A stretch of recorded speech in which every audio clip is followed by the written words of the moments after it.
Good morning, friends. Welcome to WordofGord OBE Journal. Maybe number 19. I'm not exactly sure. I'll get the numbers right on the listing, though.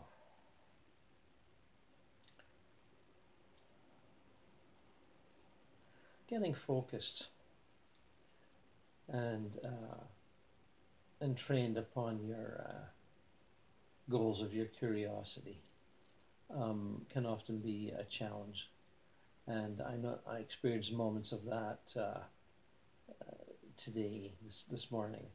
Sort of a mini barrage of impressions,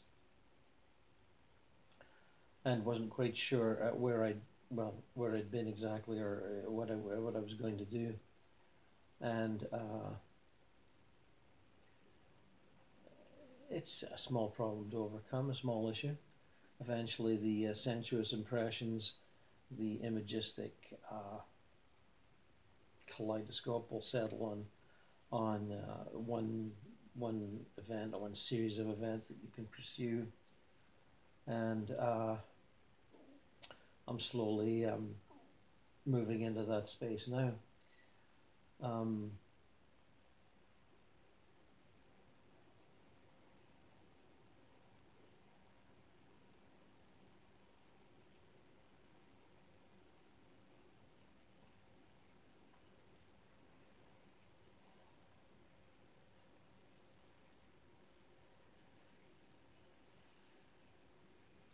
I did speak of Krishnamurti yesterday, Chitta Krishnamurti.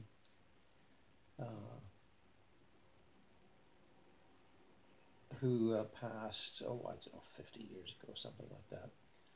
And for a good part of his life was a spiritual teacher who moved around the world. He had his favorite spots that he went to, and gave talks to assembled groups on spiritual matters.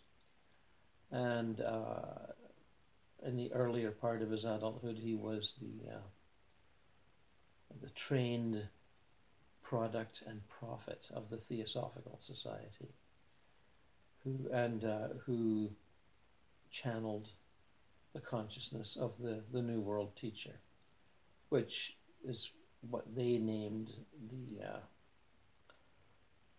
shall we say, the reincarnation of Jesus Christ, or the current version of Jesus Christ, Maitreya. And the Theosophical Society at that time, up to about 1930, was large, worldwide. And I mean, it still is, but it's not as big and popular as it used to be. And it created an interesting schism for those who had been dissatisfied with conventional religion or conventional materialism, same thing really, and we're looking for something more approaching whatever level of understanding they had of, the esoteric nature of spiritual teachings. And when I say esoteric, I mean the stuff that was too subtle for the church, the stuff that was too intricate, the stuff that was too heretical, the stuff that they couldn't control. And that sort of thing had been building since, at least in the quote-unquote Christian West, shall we say, not exclusively, since the Reformation. The freedom to believe and think and worship as your inner inclinations decided, rather than what the Catholic Church approved of. So as a young seeker, of these matters, in the 1970s, for example, I did discover the career of Krishnamurti, the incarnation thereof, and he certainly, there's lots of his talks available in books now. There's no lack of information. And then I discovered his rejection of the role of the voice, shall we say, of Maitreya. And I discovered some reactions to that, which I've spoken of and written of. And the Ascended Masters had channeled through another psychic their reaction to Krishnamurti's rejection. And he said he didn't believe in the Master, or in 1930, they gave us famous Truth is a Pathless Land talk, and summarily rejected the what even sounds today like the actual existence of the Master, the Ascended Masters, and the teachings that had been given out.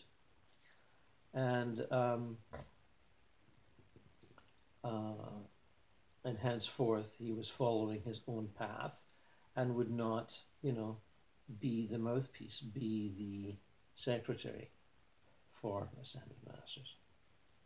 So, as I say, it caused quite a schism at the time, a lot of upset, and kind of threw devoted followers to the winds. And you can read up on this in any number of ways, and how important it is to today's spiritual seekers that are outside of conventional church-based, temple-based belief systems is debatable. I think the shock has been overcome. There are lots of modern teachers, whether they are channeled or not, who provide that kind of sustenance. And Maitreya is still around. Several channel him, Benjamin Creme being one, and even earlier Alice Bailey, the books of Alice Bailey have many channelings of Ascended Masters, not Maitreya, but very profound and insightful teachings. And I've channeled Maitreya myself in the book Jesus and the Christ, and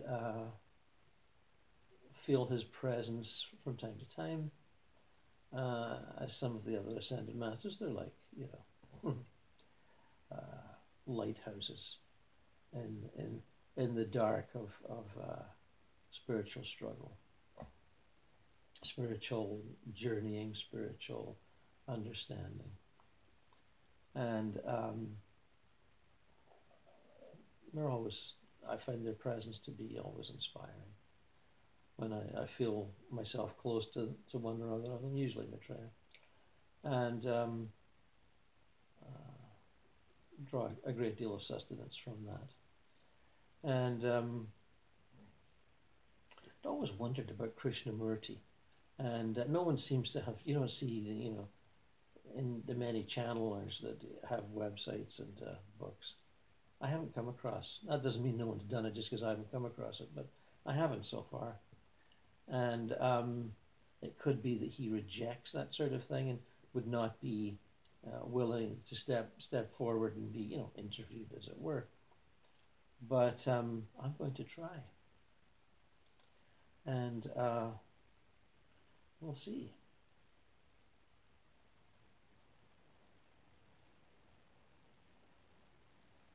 He certainly was made himself available to people when after he rejected his role, and came on teaching and talked about any number of issues.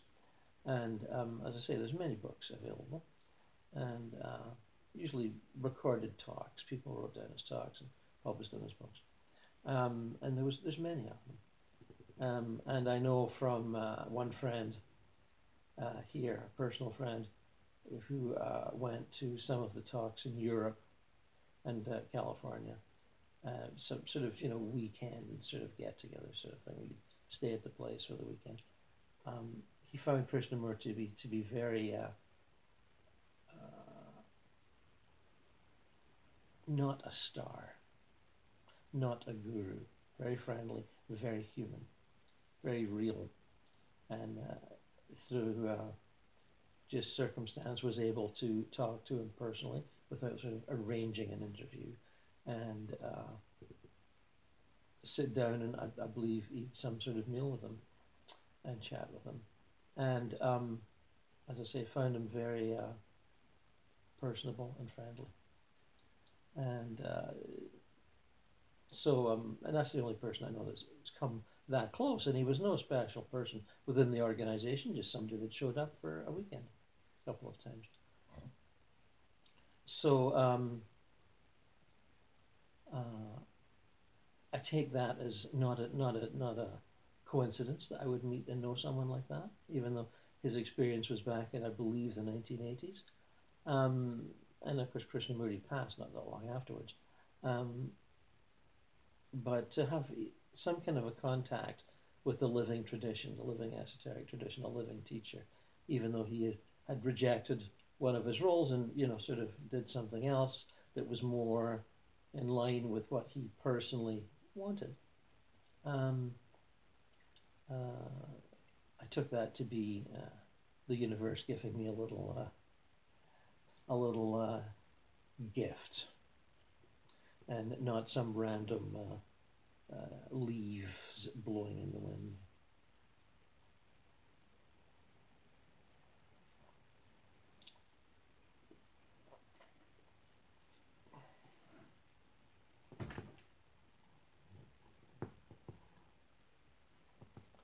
I mean, for example, I don't see, when you read any communications, printed or otherwise, from the organization that Krishnamurti left behind, you don't see anyone talking about channeling him or meeting him in the afterlife or whatever, and hooking up with him for a while for a lucid dream and whatever.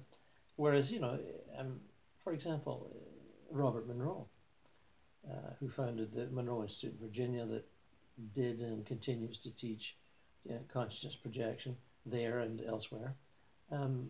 There's many accounts of people running into him and receiving, maybe not teaching, but certainly friendly encouragement. Just to give one example.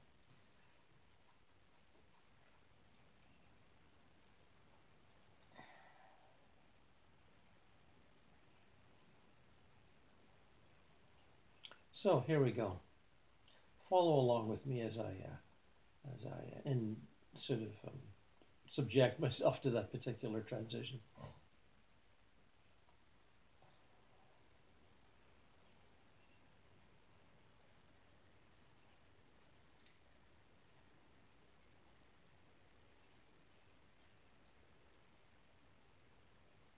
I'm getting now that it was set up. What we're doing now was set up ahead of time. I went quickly to visit while I was asleep and said, may I, come back and chat with you in a sort of a live to air kind of format to illustrate the possibilities of consciousness projection. And he agreed. And so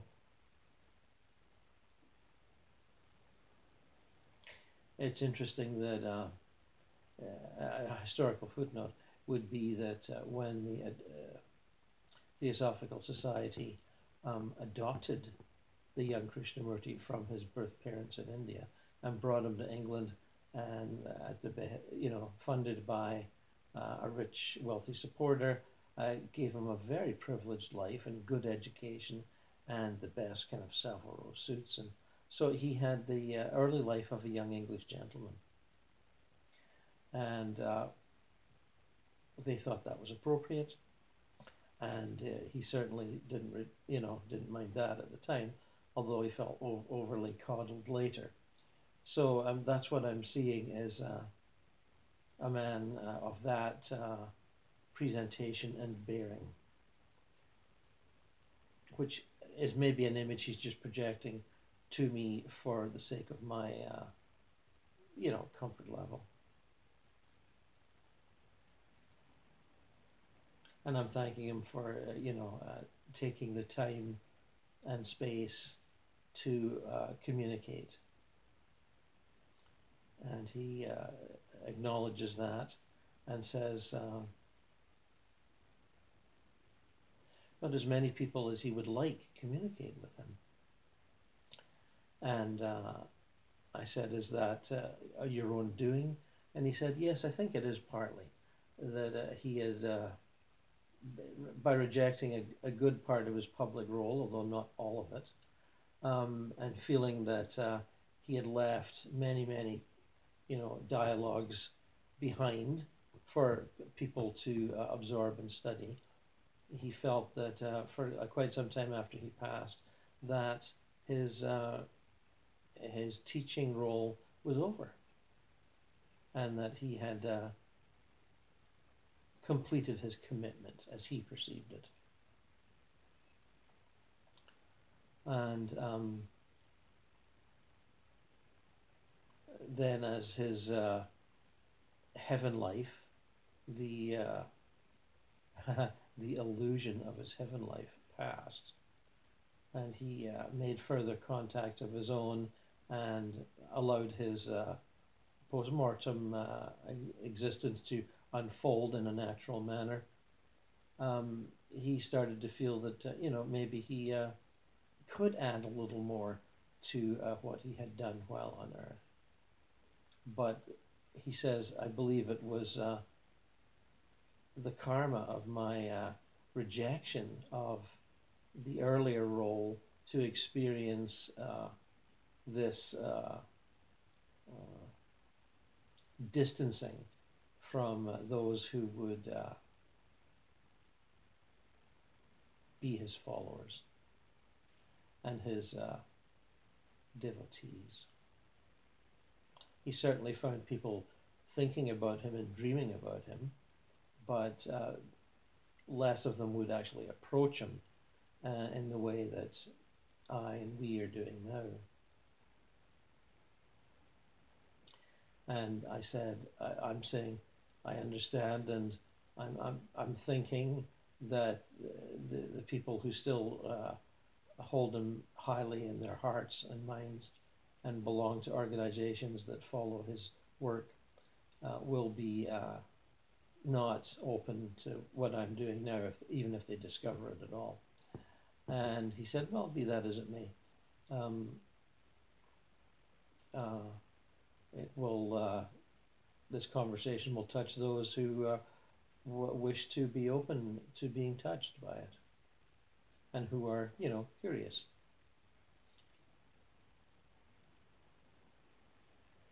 And I say, does he still feel that truth is a pathless land? And he said, oh, most certainly. There are no paths that I can illustrate for you with my so-called light. You must use your own light and illustrate your own path.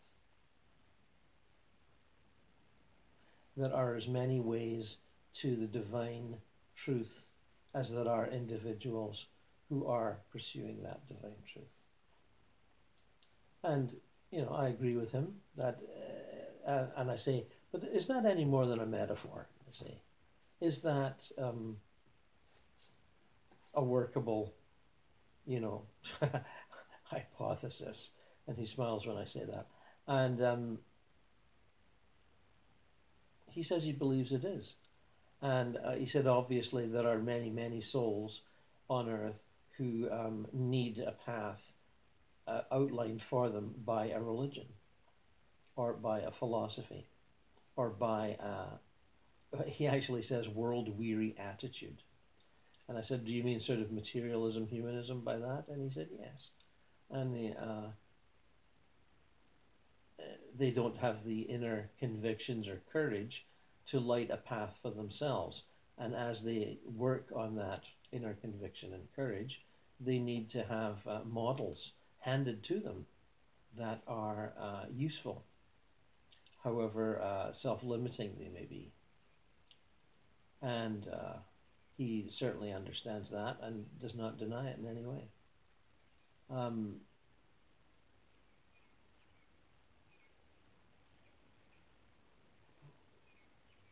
There are many teachings available, he says, for the many types and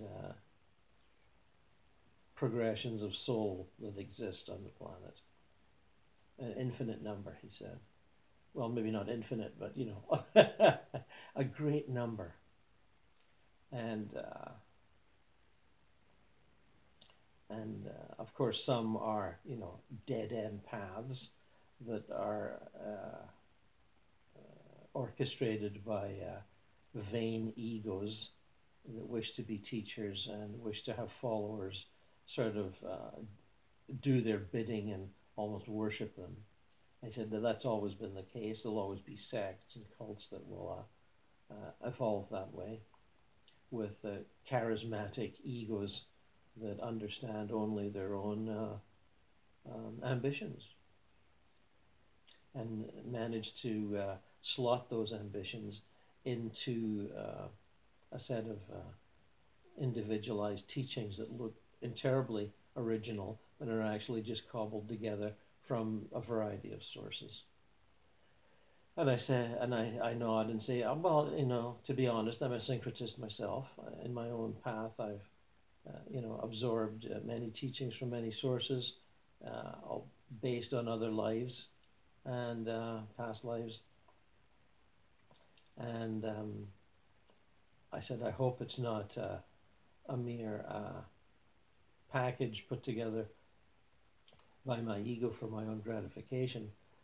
It's the accumulated wisdom of many lives for me, and I attempt to communicate it with, you know, without vanity invading the whole thing and sort of spoiling it like overripe fruit.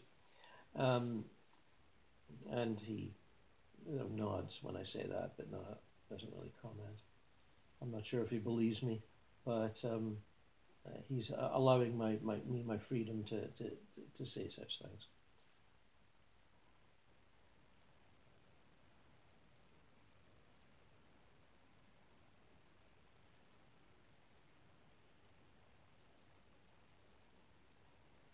I ask him if he thinks our mental equipment, our minds, create,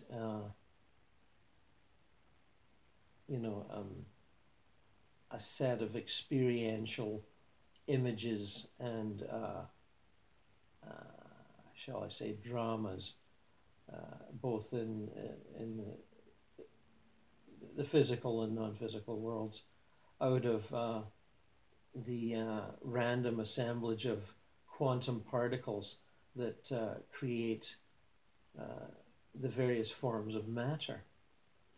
And touching on, you know, the little that I know of quantum physics and subatomic particles, and as such are the just temporary illusions that we pass through as we create various realities from our consciousness. And he sort of nods and says, yes, more or less. And I said, is that why you reject the notion of a person teaching a path? Because it's not much more than one set of illusions passed along to listeners, who will then adopt those illusions and tie themselves to it for, you know, years, decades, lifetimes. And he said, yes, it is. He said that's definitely one way of putting it. And although he would use this, you know, slightly more elaborate descriptors to outline that at that point. And I see, you know, I sort of nod, trying not to be, you know, sort of too wise. And because I do recall he has some dialogues with quantum physicist David Bohm, I think, that you can track down. He took quite an interest in that, and it's certainly a point. You know, the experiments in quantum physics, of which there are many, illustrate or indicate that popularized in the movie Bleep, whatever do we bleep, or what the bleep do we know, indicate that our consciousness, our emotions, our mental set rearranges on a moment-to-moment basis the quantum particles that make up the physical plane. And it's a continuous act of creation, that creation doesn't actually exist outside of ability to manipulate it second by second. And I mean, you get into all sorts of arguments about consensus reality and how do we separate ourselves from consensus reality and making our own, i.e. individual, every single person. And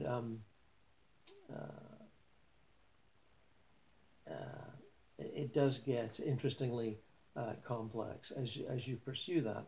And a lot of you may not wish to pursue that.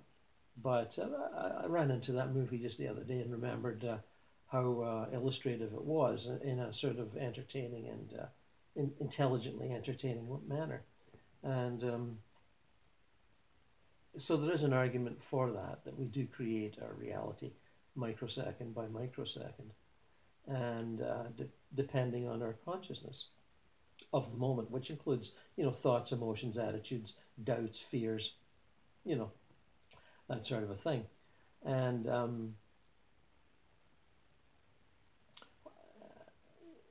while it's an interesting and challenging viewpoint, I'm not sure how long you can debate it with yourself without sort of getting stalled on your life and sort of not going anywhere or doing anything other than things you have to do in order to pay the rent and whatnot, because you're thinking it's all kind of a silly game based on your fears and sort of vanity. And Krishnamurti sort of chuckles as I say this. I think he feels I'm confusedly outlining something that I don't fully understand. And he may be right. And let's see what his response is.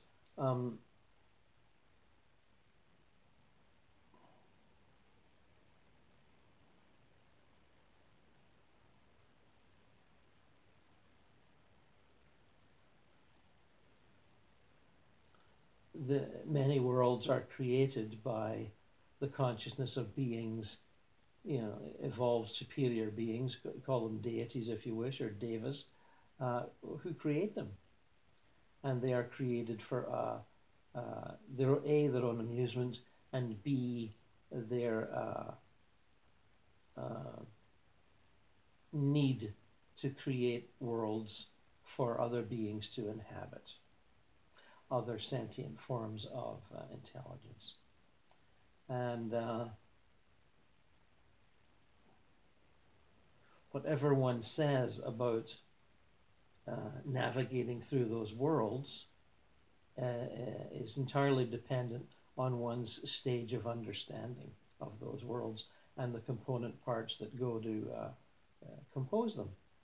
And therefore, they are temporary and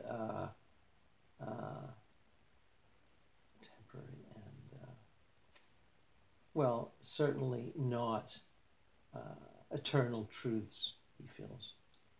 And he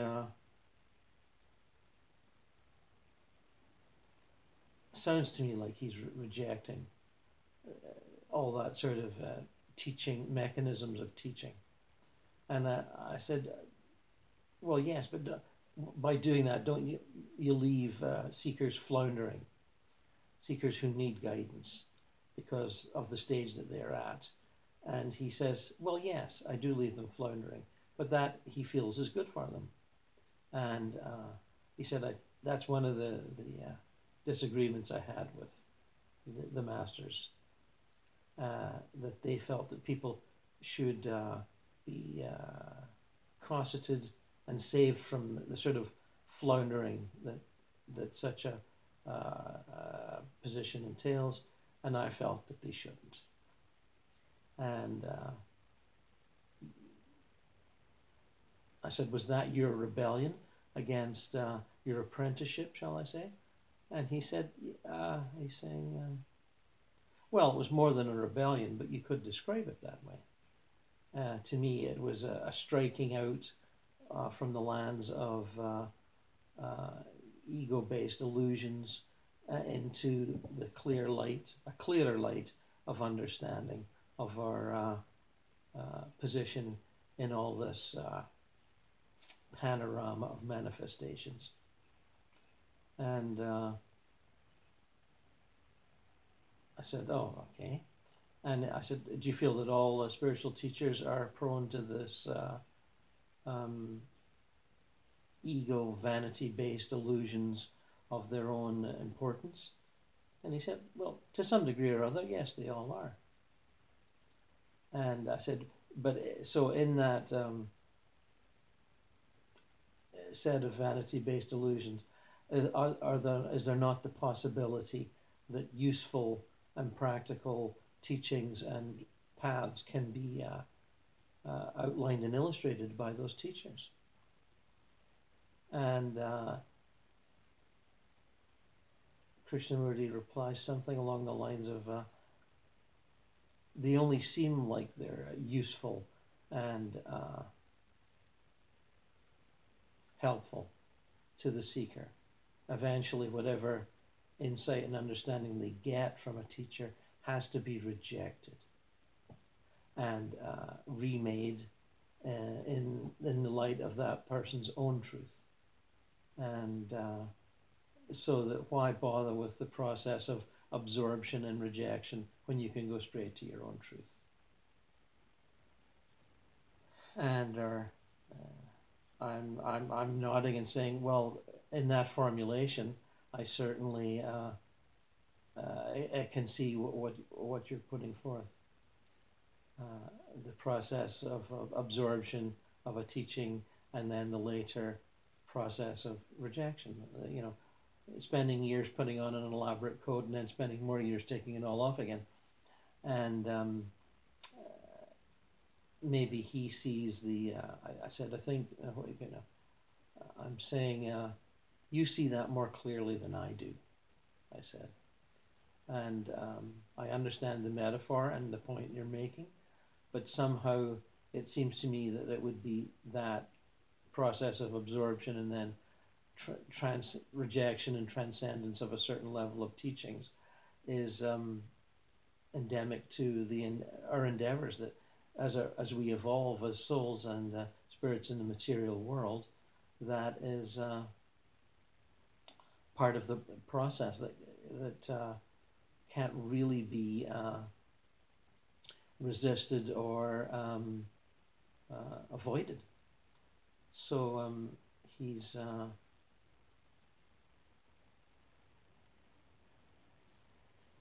I think he nods, but feels that that is the essence of our disagreement, and I guess I would, you know, agree with that. So let me pause as we absorb that.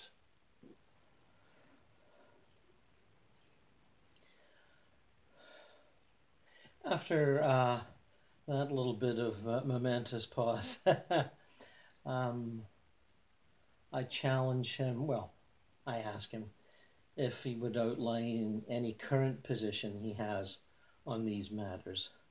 And his response is something along the lines of, well, I feel I've already outlined it. In my position hasn't changed radically since I was alive on Earth. And I said, you mean you would advise people to do much the same? And he said, well, if they came to me with questions, I would. I certainly don't go to them. And I always encourage people, you know, to, you know, always, for many years, not always, to work out things for themselves and to put aside their own thought processes and their own emotional sort of dramas and their absorption of other philosophies and belief systems, and stand alone and see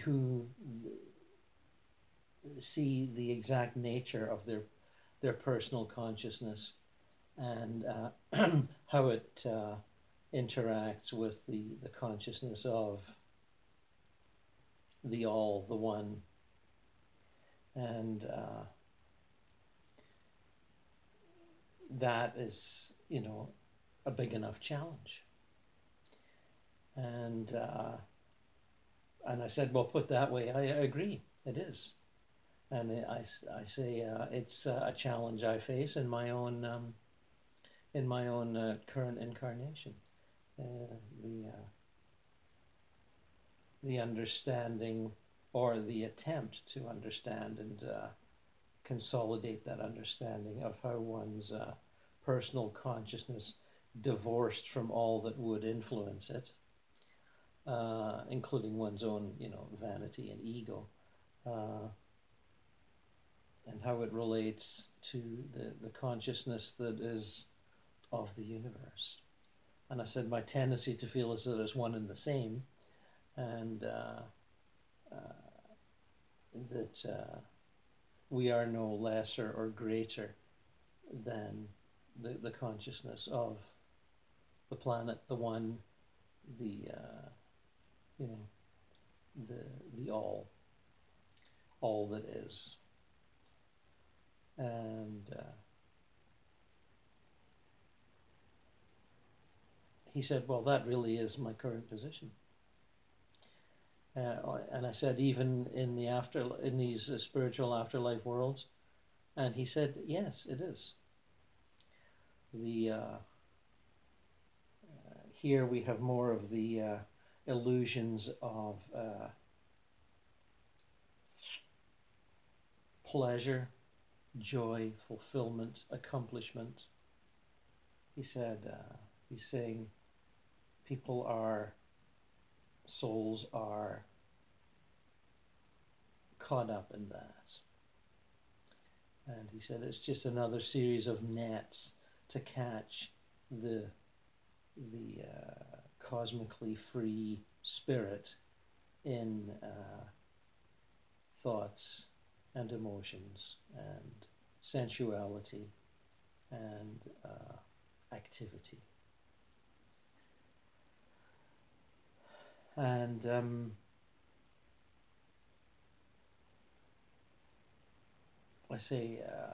I ask him if he's enjoying his life in paradise. And he said, well, Krishnamurti enjoys it. But he said, I, who exists beyond Krishnamurti, find it amusing, but not wholly conducive to the realization of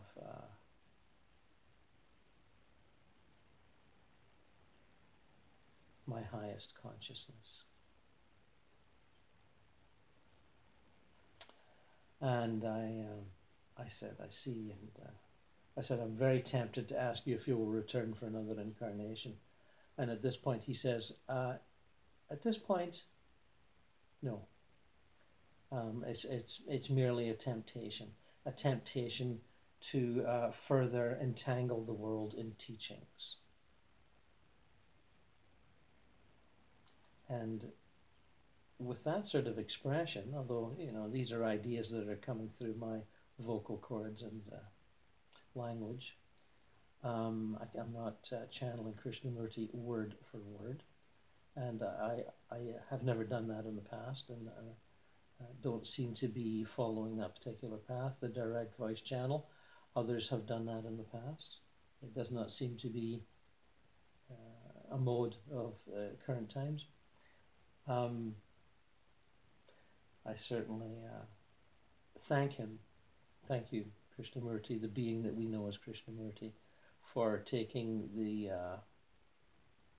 time and the kindness and sympathy to our questioning selves.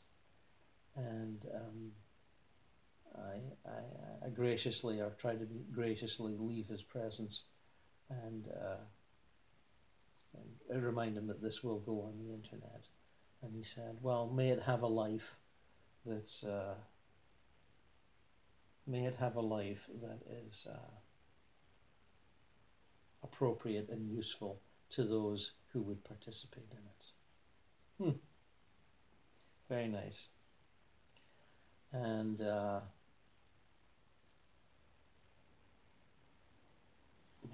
I believe, is the essence of what went on, or what did go on moments ago.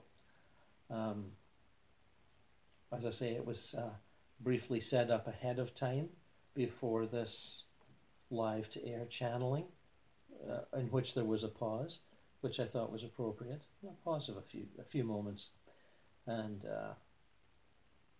as I myself absorbed the teachings, or the disavowal of the usefulness of teachings, and we will take that on as an indicator of just one more source of intelligence and light and experience that one can encounter on one's projection adventures.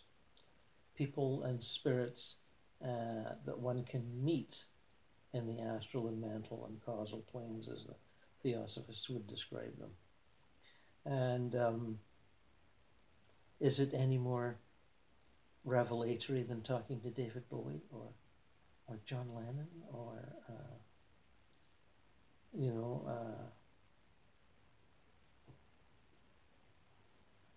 deceased human beings that have had a contribution to make then, and one assumes have a contribution to make now? I guess it depends on who you follow and who you value, and as you can probably gather, I try to treat pretty much everyone on a level playing field. I feel that everyone's got an interesting contribution to make, depending on where they're at in their evolving in that world over there, and is useful and illustrative of the very wide variety of thoughts, emotions, and existences, and that we can have in the world of entertainment, philosophy, the arts, and politicians. I'm going to get to some politicians at some point. They're still they're all very statesmanlike now that they're in the afterlife, and wish to ponder on matters deeply and philosophically. And it's been done by other channels. People have channeled a variety of deceased statesmen, and I might do that myself in the near future. But who knows what will happen. I tend to I'm doing this day by day, and various things occur to me, and I pursue them. And I'm sure there's an overall plan. But I'm kind of swimming through the overall plan, going, oh, that's interesting, and oh, that's interesting, and hopefully that is useful to you as you swim through the overall plan, and sort of go, oh yeah, he's doing this, he's doing that. Maybe I'll try this, I'll try that. One attempts to be useful and inspirational. And with that, I will bid you all farewell for now. Bon voyage, mes amis.